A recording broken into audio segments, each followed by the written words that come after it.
ഈ പുതുവർഷത്തിൽ അതായത് 2025 നമ്മുടെ വീട്ടിൽ നിന്നും പ്രത്യേകിച്ച് നമ്മുടെ കിച്ചണിൽ നിന്നും എത്രയും വേഗം ഇമ്പോർട്ടൻ്റ് ആയിട്ട് നീക്കം ചെയ്യേണ്ട ചില ടോക്സിക് ആയിട്ടുള്ള ഐറ്റംസിനെ പരിചയപ്പെടാം. ഞാനും നമ്മളിൽ പലരും ഇതെല്ലാം യൂസ് ചെയ്തുകൊണ്ടിരിക്കുന്നതായിരുന്നു. അപ്പോൾ നമ്മൾ കുറച്ച് റിസർച്ചൊക്കെ ചെയ്ത് കഴിയുമ്പോഴാണല്ലോ ഇതിൻ്റെയൊക്കെ സൈഡ് എഫക്റ്റും കാര്യങ്ങളൊക്കെ മനസ്സിലാകുന്നത്. നമ്മൾ കുറച്ചൊരു എഫർട്ട് എടുത്തിട്ട് കുറച്ച് പണവും സമയവും ഒക്കെ ഇതിനു വേണ്ടി സ്പെൻഡ് ചെയ്യുകയാണെങ്കിൽ നമുക്കും നമ്മുടെ ഫാമിലിയിലുള്ള എല്ലാവർക്കും ഹെൽത്തി ആയിട്ടൊരു ലൈഫ് നമുക്ക് കൊണ്ടുവരാനായിട്ട് പറ്റും. ഫസ്റ്റ് തന്നെ നമ്മൾ മാറ്റേണ്ടത് നമ്മുടെ കിച്ചണിൽ പ്ലാസ്റ്റിക്കിൻ്റെ ഇതുപോലത്തെ കട്ടിംഗ് ബോർഡ് ഉണ്ടെങ്കിൽ അതാണ്. നമ്മളിങ്ങനെ ഒന്ന് ചുരണ്ടി നോക്കുമ്പോൾ തന്നെ നമുക്കറിയാൻ പറ്റും, ഇങ്ങനെ വൈറ്റ് കളറിൽ പൊടി പോലെ പ്ലാസ്റ്റിക് ഇളകി വരുന്നതായിട്ട് നമുക്കറിയാൻ പറ്റും. അപ്പോൾ അതൊക്കെ നമ്മൾ വെജിറ്റബിൾസ് ഇങ്ങനെ വെച്ച് കട്ട് ചെയ്യുമ്പോഴത്തേക്കും നന്നായിട്ട് സ്ക്രാച്ചൊക്കെ വീഴുന്നത് നമുക്കറിയാൻ പറ്റും. അതുകൊണ്ട് അത് ഫുഡിൽ ഒരുപാട് കലരുന്നുണ്ടാവും, നമ്മൾ അറിയുന്ന പോലുമില്ല. അപ്പോൾ ഞാൻ വുഡിൻ്റെയാണ് വാങ്ങിച്ചിരിക്കുന്നത്. ഇതാകുമ്പോൾ നമുക്ക് സേഫാണ്. ഇല്ലെങ്കിൽ സ്റ്റീലിൻ്റെ ആയാലും കുഴപ്പമില്ല, അതും സേഫാണ്. പ്ലാസ്റ്റിക്കിൻ്റെ അംശം ഒരുപാടൊക്കെ നമ്മുടെ ഫുഡിൽ കലർന്നു കഴിയുമ്പോഴാണ് ഇപ്പോൾ ക്യാൻസർ പോലുള്ള രോഗങ്ങളൊക്കെ ഒരുപാട് വർദ്ധിച്ചു വരുന്ന ഈ കാലഘട്ടത്തിൽ പ്ലാസ്റ്റിക്കിൻ്റെ ഉപയോഗം കഴിയുന്നതും കുറയ്ക്കുക. ഇനി ഹെൽത്തി ആയിട്ടുള്ളൊരു തലമുറയ്ക്ക് വേണ്ടി നമുക്ക് നമ്മുടെ കിച്ചണിൽ നിന്ന് ഇപ്പോഴേ അവോയ്ഡ് ചെയ്യാൻ പറ്റിയിട്ടുള്ളൊരു കാര്യമാണ് നോൺ സ്റ്റിക്കിൻ്റെ പാത്രങ്ങൾ. പകരം നമുക്ക് വാങ്ങി ഉപയോഗിക്കാവുന്നതാണ് കാസ്റ്റ് അയണിൻ്റെ ഒക്കെ ദോശക്കല്ല്, തവാകൾ, ചീനച്ചട്ടികൾ, ഇങ്ങനെയുള്ളതൊക്കെ. ഇതിനൊക്കെ വേണ്ടി നമുക്ക് ഒരു പ്രാവശ്യം പണം മുടക്കിയാൽ നമുക്ക് തലമുറയോളം കൈമാറാനും പറ്റും. അതുപോലെ തന്നെ നല്ല ഹെൽത്തിയുമാണ് ഇതിലൊക്കെ കുക്ക് ചെയ്യുന്നത്. പിന്നെ നമ്മൾ കുക്ക് ചെയ്യാനായിട്ട് ഉപയോഗിക്കുന്ന ഇതുപോലത്തെ ചട്ടുകങ്ങൾ, തവികൾ, ഇങ്ങനെയുള്ളതൊക്കെ കൂടുതലും സ്റ്റീലിൻ്റെ തന്നെ ഉപയോഗിക്കുക, ഇല്ലെങ്കിൽ വുഡിൻ്റെ ഉപയോഗിക്കുക. ഈ രണ്ടെണ്ണം മാത്രമേ ഉപയോഗിക്കാവുള്ളൂ. പ്ലാസ്റ്റിക്, അതുപോലെ തന്നെ ഈ നൈലോണിൻ്റെ അങ്ങനത്തെയൊക്കെ വരുന്നുണ്ട്. അതൊക്കെ ചൂടായാൽ നമ്മുടെ ഹെൽത്തിന് ഒരുപാട് ദോഷം ചെയ്യും. അതുകൊണ്ട് വുഡിൻ്റെ, സ്റ്റീലിൻ്റെ മാത്രം ഇതുപോലെ ഉള്ള ആവശ്യത്തിന് ഉപയോഗിക്കുക. ഇനി മൂന്നാമതായിട്ട് നമ്മുടെ കിച്ചണിൽ ഇപ്പോൾ തന്നെ ചെന്ന് നോക്കുക, ഇതുപോലത്തെ സ്ക്രാച്ച് വീണിട്ടുള്ള നോൺ സ്റ്റിക്ക് പാത്രങ്ങളുണ്ടെങ്കിൽ ഇപ്പോൾ തന്നെ നമ്മൾ അത് ഒഴിവാക്കുക. ഇന്നത്തെ കാലത്ത് നോൺ സ്റ്റിക്കിൻ്റെ ഒരു പാത്രം പോലും ഇല്ലാത്ത വീടുകൾ കുറവായിരിക്കും. അപ്പം നമ്മൾ പൈസ കൊടുത്ത് വാങ്ങിച്ചത് ഒരെണ്ണമെങ്കിലൊക്കെ ഉണ്ടെങ്കിൽ അത് സ്ക്രാച്ച് ഒട്ടും വീണില്ല എന്ന് ഉറപ്പ് വരുത്തിയിട്ട് മാത്രം അത് യൂസ് ചെയ്യുക. ഒരല്പമെങ്കിലും സ്ക്രാച്ച് വീണിട്ടുണ്ടെങ്കിൽ നമ്മൾ അത് ഉപയോഗിക്കരുത്. കാരണം ഇപ്പം നമുക്ക് ഈ ടെഫ്ലോൺ ഫ്ലൂ പോലത്തെ രോഗങ്ങളൊക്കെ വരുന്നത് ഈ ഒരു യൂസ് കൊണ്ട് തന്നെയാണ്, സ്ക്രാച്ച് വീണത് ഉപയോഗിക്കുന്നത് കൊണ്ട്. നമ്മുടെ കുട്ടികൾക്കൊക്കെ ആണെങ്കിൽ ഇടയ്ക്കിടയ്ക്ക് വരുന്ന വയറുവേദന, വൊമിറ്റിംഗ് ടെൻഡൻസി, ഇതൊക്കെ നമ്മൾ ഡോക്ടേഴ്സിനെയൊക്കെ കൊണ്ട് കാണിക്കുമ്പോഴത്തേക്ക് അവർ പല ടെസ്റ്റുകളൊക്കെ ചെയ്താലും ഒരു കാരണവും കണ്ടുപിടിക്കാനുണ്ടാവില്ല ചില സമയത്തൊക്കെ. അതൊക്കെ ഇതുപോലത്തെ സ്ക്രാച്ച് വീണിട്ടുള്ള നോൺ സ്റ്റിക്കിൻ്റെ, അതായത് പാത്രങ്ങളൊക്കെ യൂസ് ചെയ്യുന്നതുകൊണ്ട് തന്നെയാണ് ഇങ്ങനെയുള്ള പ്രോബ്ലംസൊക്കെ ഉണ്ടാകുന്നത്. അതുകൊണ്ട് നമ്മൾ ഇതുപോലത്തെ കാസ്റ്റ് അയണിൻ്റെ ഒക്കെ പാത്രങ്ങളൊക്കെ കൂടുതലായിട്ട് ഉപയോഗിക്കുക. ഇല്ലെങ്കിൽ കളിമണ്ണിൻ്റെ ചട്ടികൾ, കലങ്ങൾ, നമ്മൾ മീൻ കറിയൊക്കെ വെക്കുന്ന മൺചട്ടികളൊക്കെ ഇല്ലേ, അങ്ങനത്തെയൊക്കെ കൂടുതലായിട്ട് ഉപയോഗിക്കുന്നതാണ് ഏറ്റവും നല്ലത്. നമുക്ക് പെട്ടെന്ന് ഇപ്പം നമ്മൾ ഉപയോഗിച്ചുകൊണ്ടിരിക്കുന്ന ഈ അൺഹെൽത്തി ആയിട്ടുള്ള ഐറ്റംസൊക്കെ എളുപ്പത്തിലെടുത്ത് കളയാനായിട്ട് പറ്റത്തില്ല. ഓരോന്നായിട്ട് നമ്മൾ ഇതിൻ്റെ ഉപയോഗം കുറച്ച് കൊണ്ടുവരാനായിട്ട് ശ്രമിക്കുക. ഇനി നാലാമതായിട്ട് നമ്മൾ ഒരിക്കലും ഉപയോഗിക്കാൻ പാടില്ലാത്തൊരു കാര്യമാണ് പ്ലാസ്റ്റിക്കിൻ്റെ വാട്ടർ ബോട്ടിൽസ്. ഇപ്പം പല നിറത്തിലും അതുപോലെ തന്നെ പല ഡിസൈനിലും ഒക്കെ ഈ പ്ലാസ്റ്റിക്കിൻ്റെ വാട്ടർ ബോട്ടിൽസ് അവൈലബിൾ ആണ്. അപ്പോൾ നമ്മൾ ആ ഒരു ഭംഗിയൊക്കെ കണ്ടുകൊണ്ട് ചിലപ്പോൾ വാങ്ങിയിരിക്കും.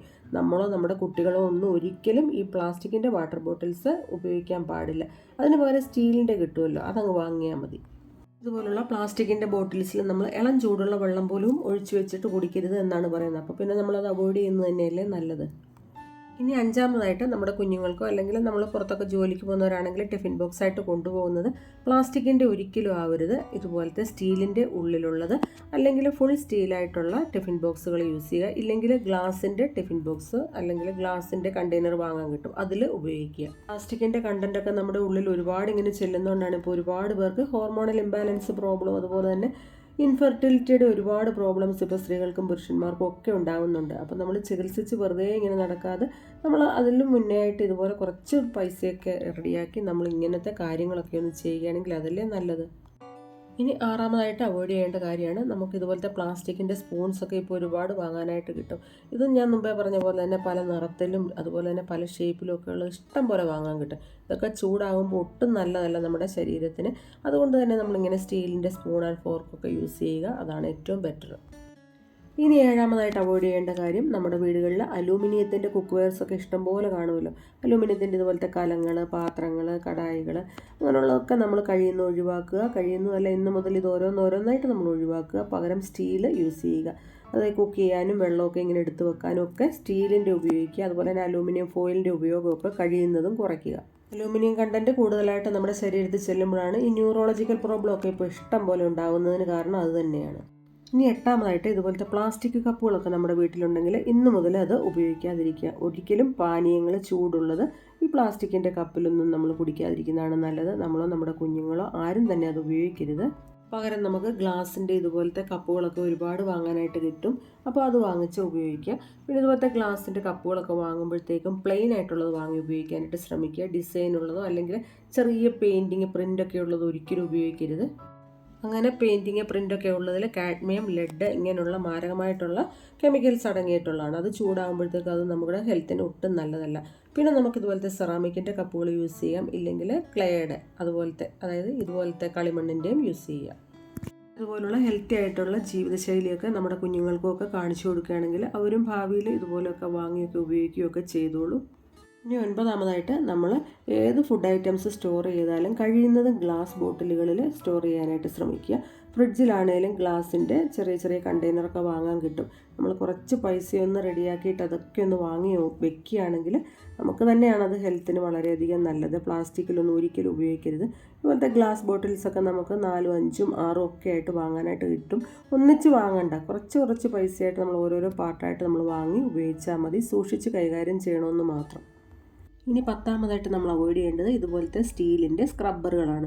ഇത് നമ്മൾ നേരത്തെ ഒരു വീഡിയോയിലും പറഞ്ഞിട്ടുണ്ട്. ഇത് ഉപയോഗിക്കും തോറും നമ്മുടെ പാത്രങ്ങൾക്ക് സ്ക്രാച്ച് വീഴും. അപ്പോൾ അങ്ങനെ സ്ക്രാച്ച് വീണ പാത്രങ്ങൾ ചൂടാകുമ്പം, അതായത് നമ്മൾ കുക്ക് ചെയ്യുമ്പം അത് നമ്മുടെ ഫുഡിലേക്ക് കലരാൻ ചാൻസ് കൂടുതലാണ്. അതുകൊണ്ട് നമ്മൾ ഇതുപോലത്തെ സ്പോഞ്ചിൻ്റെ സ്ക്രബ്ബർ, പിന്നെ ഇങ്ങനത്തെ ടവൽ സ്ക്രബ്ബറൊക്കെ വാങ്ങാൻ കിട്ടും. ഇതൊക്കെ സേഫായിട്ട് നമുക്ക് പാത്രത്തിൽ ഉപയോഗിക്കാനായിട്ട് പറ്റും.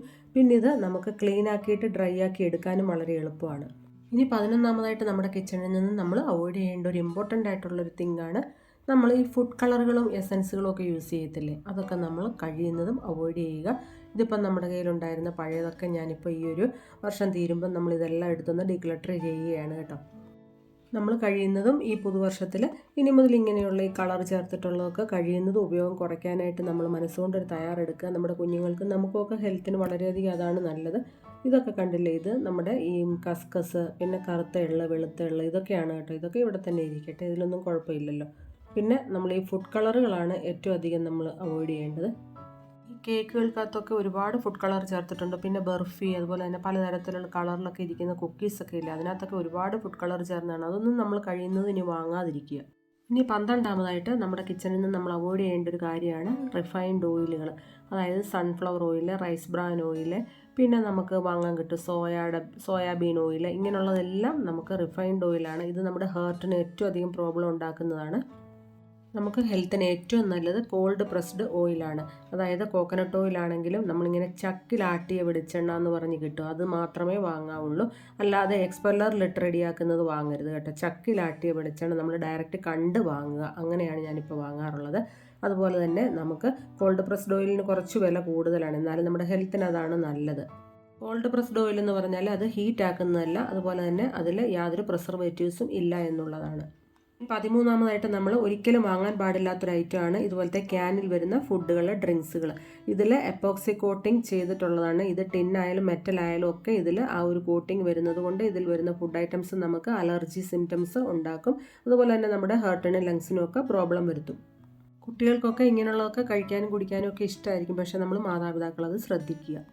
ഇനി 14ആമതായിട്ട് നമ്മൾ കല്ലുപ്പ്, പൊടിയുപ്പ്, വാളംപുളി, അതുപോലെ തന്നെ നെയ്യ്, കുടംപുളി, ഇങ്ങനെയുള്ള ഐറ്റംസ് ഒക്കെ ഒരിക്കലും പ്ലാസ്റ്റിക്കിലോ സ്റ്റീലിലോ ഒന്നും ഇട്ട് വെക്കരുത്. ഇതുപോലത്തെ സെറാമിക്കിൻ്റെയോ ഗ്ലാസിൻ്റെയോ ജാറുകളിൽ ഇട്ട് വെക്കാനായിട്ട് ശ്രദ്ധിക്കുക. ഇത്രയേ ഉള്ളൂ. നമ്മൾ 2025 മുതൽ ഈ കാര്യങ്ങളൊക്കെ ഒന്ന് ശ്രദ്ധിക്കുകയാണെങ്കിൽ നമുക്ക് നമ്മുടെ ഫാമിലിയിലുള്ള എല്ലാവർക്കും ഹെൽത്തി ആയിട്ട് ജീവിക്കാനായിട്ട് പറ്റും. കൂടുതൽ അസുഖങ്ങളൊന്നും വരാതെ ഇരിക്കുകയും ചെയ്യും. അപ്പോൾ വീഡിയോ ഇഷ്ടപ്പെട്ടെങ്കിൽ ലൈക്ക് ചെയ്യുക, കമൻറ്റ് ചെയ്യുക, ഷെയർ ചെയ്യുക, സപ്പോർട്ട് ചെയ്യുക. മറ്റൊരു യൂസ്ഫുൾ വീഡിയോ ആയിട്ട് കാണാം. എല്ലാവരും സന്തോഷത്തോടെ ഇരിക്കുക. ബൈ.